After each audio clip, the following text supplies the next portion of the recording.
Pneumonia, TB, diffuse lung disease, late interstitial lung disease और severe COPD।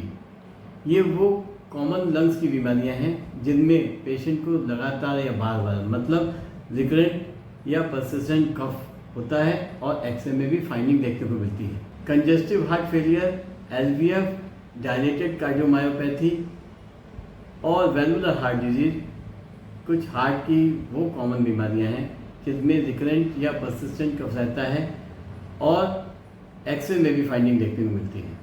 तो आज हम उन बीमारियों की बात करेंगे जिसमें पेशेंट को लगातार या बार बार मतलब रिकरेंट और परसिस्टेंट कफ तो बना रहता है लेकिन एक्सरे में कोई फाइंडिंग देखने को नहीं मिलती है। आजकल जैसे मौसम बदल रहा है और लोगों को कॉमन कोल्ड हो रहा है जिसमें कि छींकें और खांसी बहुत ज़्यादा कॉमन है।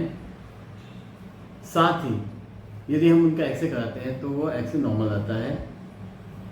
ठीक इसी तरीके से फेरेंजाइटिस और साइनसाइटिस में भी लगातार सिम्टम बने होते हैं।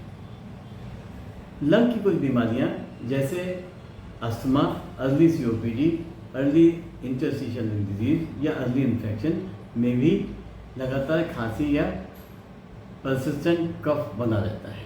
पेट की बीमारियां जैसे गैस्ट्राइटिस, GERD, अनकंट्रोल्ड डायबिटीज़ और अनकंट्रोल्ड ब्लड प्रेशर में भी इस तरीके के सिम्टम बार बार या लगातार देखने को मिलते हैं। अर्ली डायग्नोसिस और एडुकेट ट्रीटमेंट से खांसी में आराम मिलता है, बीमारी का उपचार होता है और फर्दर कॉम्प्लिकेशन से भी बचाया जा सकता है।